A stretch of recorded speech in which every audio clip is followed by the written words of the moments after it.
Please give a warm, warm welcome to our musical guest tonight, Meg Nunnick-Mines. Right on. Thank you so much. So great to see all you faces out there tonight. Live and direct, 91.7 WMSE. First couple songs we're going to play for you off of our record we released this July called Recompose. First song is called In Time We Will Find.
Next one's called It's Gonna Hurt. It's gonna hurt.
91.7 local live.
Thanks a lot, everybody.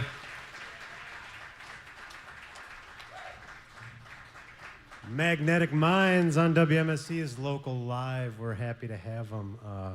Chris, could you just introduce the band real quick for everybody?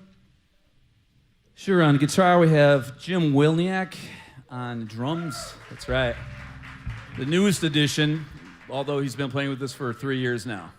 And probably with me, who knows, 20.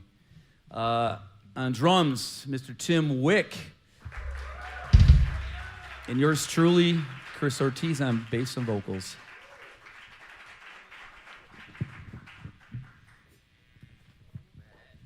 So just a quick reminder, Rockabilly Chili tickets are available. Buy one, get one free right outside the door there.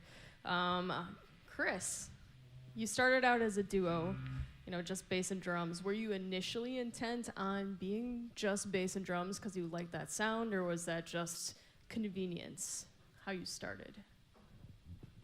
Yeah, I think, in 2009, my son Julius was born, and at that time I was playing a lot with the Speed Freaks, the old hardcore band that existed in the 80s and then reformed in 2007. And I was also playing with the hip-hop group El Gordo. So once my son was born, it was time to take a break and figure out how to be a dad. So I stopped playing out and all that kind of stuff and figured that out. But of course, I couldn't stay away for too long.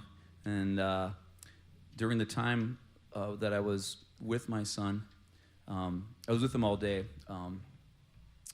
And it gave me a lot of time when he took a nap to work on new material and all that kind of stuff. So after about a year and a half or so, I had a bunch of material that it was itching to do, and a lot of it was being written on bass guitar. So I had a list of drummers, and Tim was in the top 3, and I was literally thinking about calling him, and he actually called me. And Tim just had a son, his son Sam as well. So we were kind of on the same level of where we were at in life and all that. And we didn't really think it was gonna just be bass and drums, but just how it was going, it felt good. We worked together well, and that's how it turned out to be. So when Jim joined you on guitar, it seems like you immediately started writing exponentially and really quickly. Did your pace in general pick up as a band when Jim joined? I would say it stayed at the same level of writing and intensity and speed, but the band, we stopped playing in the end of 2012 originally, And we had done other bands. Tim had gone on to do a solo project, and I was playing with other bands. And we actually got asked to play a show. I was actually going to do like a solo show with stuff that I had written outside of the Magnetic Minds, and I was going to do Magnetic Minds songs. And I told Tim about it, and he was kind of like, hey, man, what's up? Well, how come I'm not doing this with you, you know? He was, you can't do this without me. And I was like, you're right, so let's go. So we ended up playing a show, and we ended up playing with like Chief, and then we ended up playing another show with Go Go Slow. And we just kind of were like, you know, let's do this again, and let's write some more music and do another record. But, you know, we kind of try to get back on the bass and drum thing, and we felt like we came up with some ideas. We felt like we kind of did this already. You know, we kind of like filled out a lot of sound with a two-piece, and we were like, you know what, Jim, who had been in many bands with me before, he wasn't really doing anything at the time, and I'm like, let's get him in here. Tim was really behind it. Tim was like, we're all old friends, and Tim had never been in a project with Jim on guitar, so we're like, let's get in here and see what happens. So. All right. You've kind of answered my next couple questions, so I appreciate that. I think maybe we should switch to some audience questions. Let's play a little audience roulette here. We've got quite a few here, and we appreciate that you guys keep sending the audience questions our ways. This is a good one. Do you have two different basses for different tunings? No, it's something I definitely had thought about doing in the past, but no, I brought two because, you know, I always use one bass guitar and nothing ever happens, but I know that when I'm on air, my string will break, and then I have to go in my bag and pull it out. So no, at this point, no, it's a backup right now. That's great. I think if there are any bands that want to be on the show that are listening tonight, listen to this. This is good advice. I don't think this has happened before. I'm not saying that. Okay, so another question from the same audience member. Wondering if you're willing to name any favorite players or bands. And this could probably go for everybody if you want to pass the mic around. Yeah, absolutely. I think, you know, I would say probably my all-time favorite rock band is probably the Bad Brains. They're just amazing. And I grew up a punk rocker, and you know, getting into that band and their ability to switch, you know, gears, you know, just doing ultra fast, you know, rock and roll and hardcore and whatever, you know, and then go into like just straight dub. And I was at Bad Brain shows, and I seen HR, and it was like a religious experience for me. And like they were one of the bands growing up, like you know, you see a band like that, and that's like, you're like, okay, that's, if that can make that a goal, a standard to, you know, that'd be great. So I'll pass it on here. Tim, I gotta move this around the mic stand. Favorite bands or players?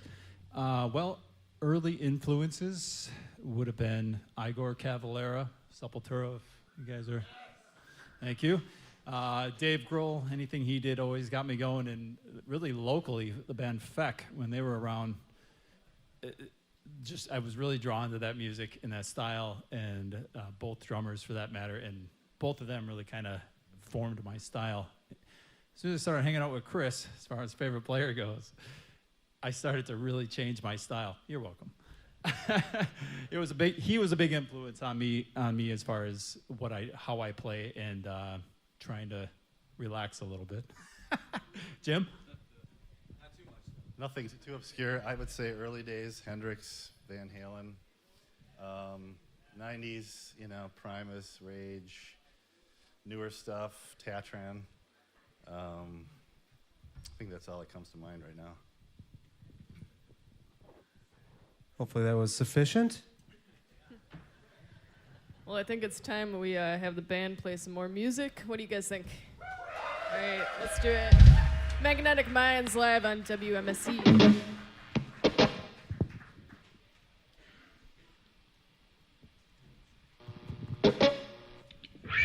All right. So the next couple songs we're going to play were actually recorded like our EP Recompose at the WMSE studio with sound engineer Billy Cicerelli. Can we give a hand for Billy? This guy is amazing. He's a good friend of ours, and he's highly underrated. Anyways, his first song is called Burn. It's going to be on a 45.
Next one's called We're Down. Down.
Thank you.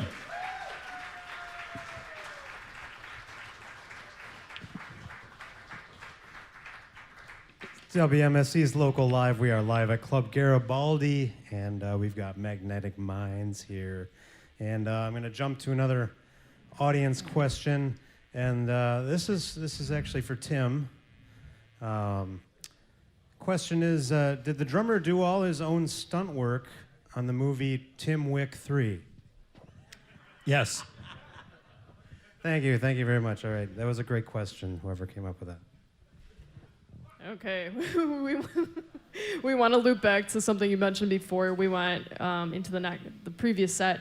Your most recent record, Recompose, and you have a new one coming out. Did you work with Billy Cicerelli solely on these projects? And why did you go to Billy, and where did you record with him?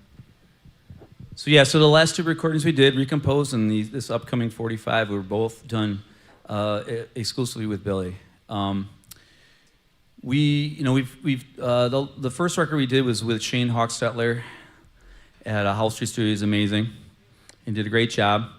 We just want to switch gears, and we've done so many local lives with you guys, over the past couple decades in numerous bands, and I always go back and listen to him, and it's so live. I mean, it's live, but and he makes it sound so like warm, and it's just great, And so, we went to Billy, and we just really wanted to see what he could do with it, like from front to back.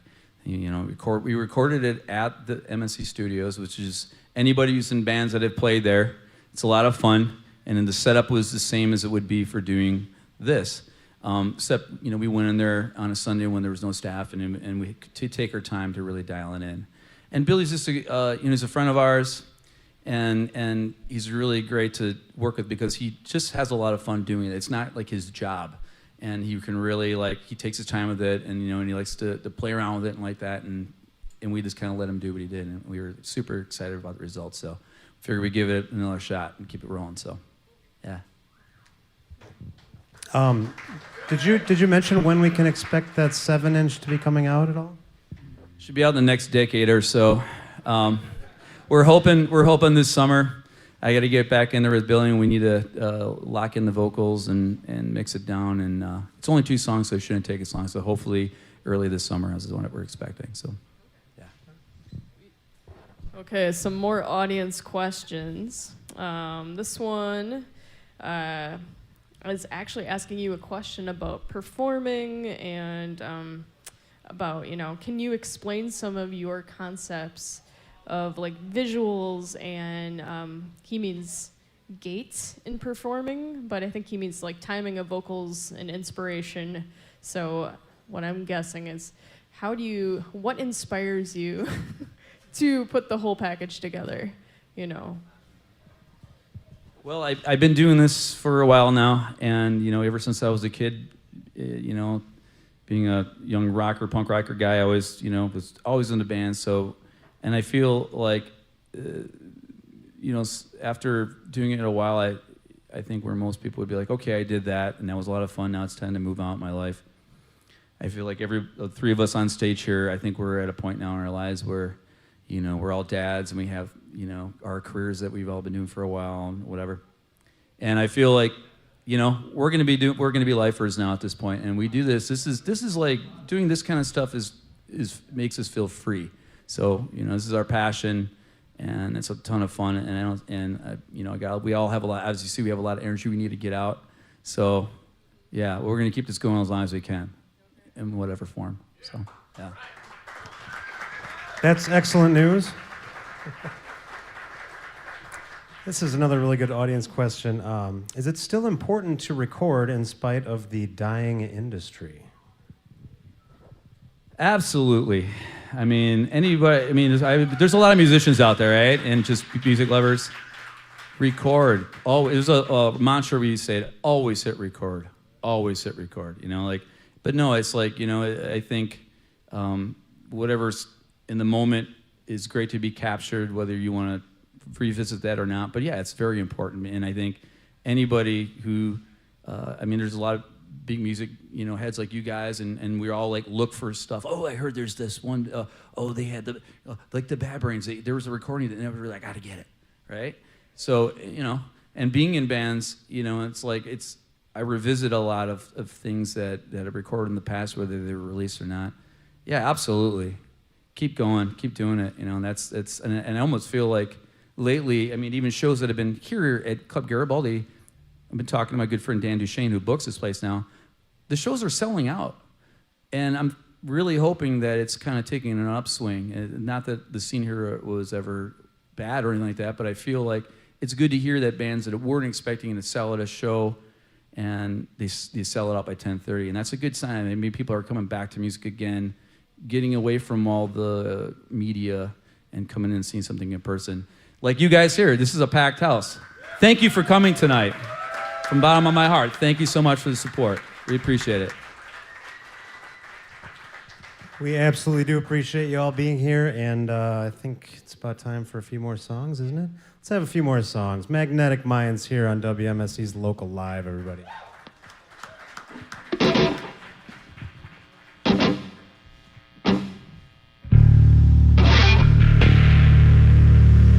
All right, we're gonna play a couple more off of Recompose, and we got one from our 2012 release, Audio Rorschach. This one's called Through You.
Time to drop it heavy!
to remember to take my earplugs out. Thank you for tuning into WMSE's Local Live with Magnetic Minds, as he said. That's a new one. So we don't have a ton of time left, so I want to get to a couple more questions from our awesome audience. Thanks for coming out, guys. Someone out there wanted to know, where do you draw the inspiration from for your lyrics and also for your music? A lot of it just comes from really the music itself. I think pushes it. I think just depending on who, the time we're getting together and calling on like the riffage that or whatever it is, and you start jamming together. And for me personally, the lyrics usually come after the music. I seldom write lyrics to fit music too. I kind of will feel how, just the actual atmosphere that the music's portraying, and then I'll fit the lyrics to it. And most of the lyrics that I write are a lot of self-reflection usually, and hopefully sending a good message. And I try to keep up, even though the music can be very heavy and aggressive sounding, I try to keep a forward-thinking and a positive message in it. So that's my goal with that. So. Okay, how about for the scream? Because I think Chris has possibly the greatest rock and roll scream in Milwaukee. I think our audience agrees. Where did you get the inspiration for that? Oh yeah, great, Jim. All right. Well, that is very kind to hear. There's so many bands I listen to actually. A lot of thrash metal and punk again, HR from the Bad Brains, and actually Dan Kabinski from Die Kreuzen was a big influence on me as well. Of just Chris Cornell, all that stuff. I really, for me, it's fun to just let it out and kind of pretend that your voice is like a screaming guitar or something, like that. But yeah, a lot of stuff locally, and kind of all around. So yeah, I don't know. Kel, do you have any more questions? Or should we ask about your upcoming show that you've got on the 15th? We should really talk about your benefit that you're playing. Yeah, it's so we're doing a benefit show on the 15th. It's a Sunday. It's an all-ages show at the Cactus Club from 3 to 6, and it is in support of the Hi-Fi Cafe, which is one of the oldest school original coffee shops down here in Bayview before anything got built up. I mean, they've got to be 20 years running. But our good friend Mary Hart had some medical things going on, and that kind of put her out of work for a while, set her back. And although she had a great staff, keeping the Hi-Fi together, Mary is no pun intended, but the heart and soul of the place. And she's back now. She's healthy. And we owe it to Chris DeMay, who set this whole thing up.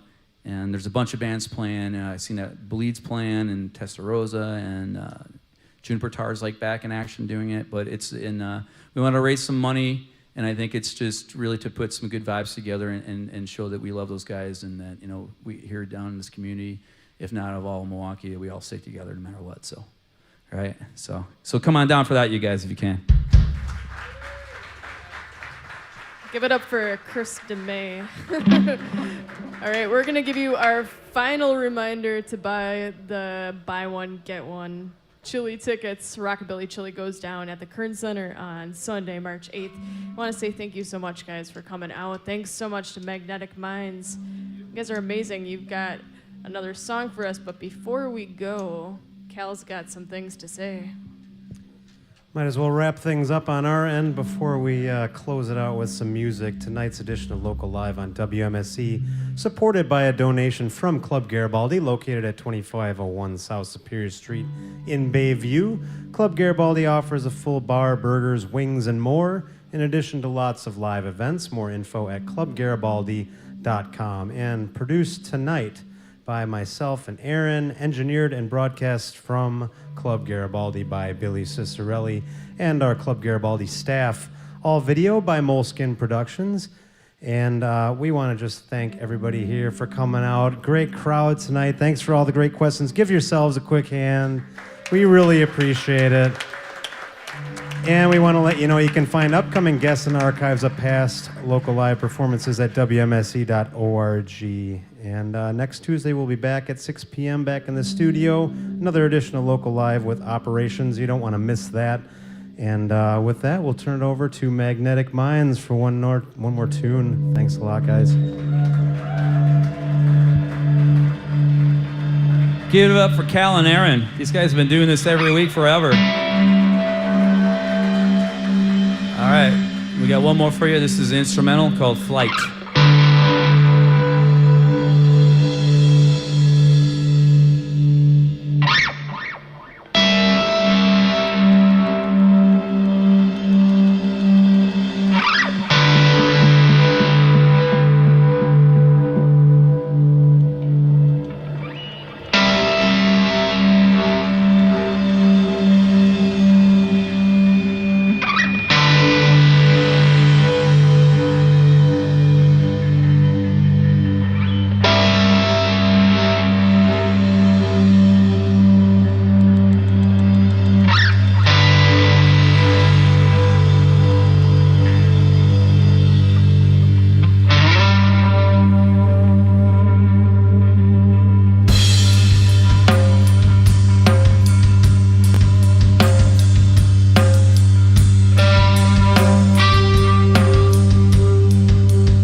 That was Flight. Thank you so much again for coming out, everybody. We are the Magnetic Minds.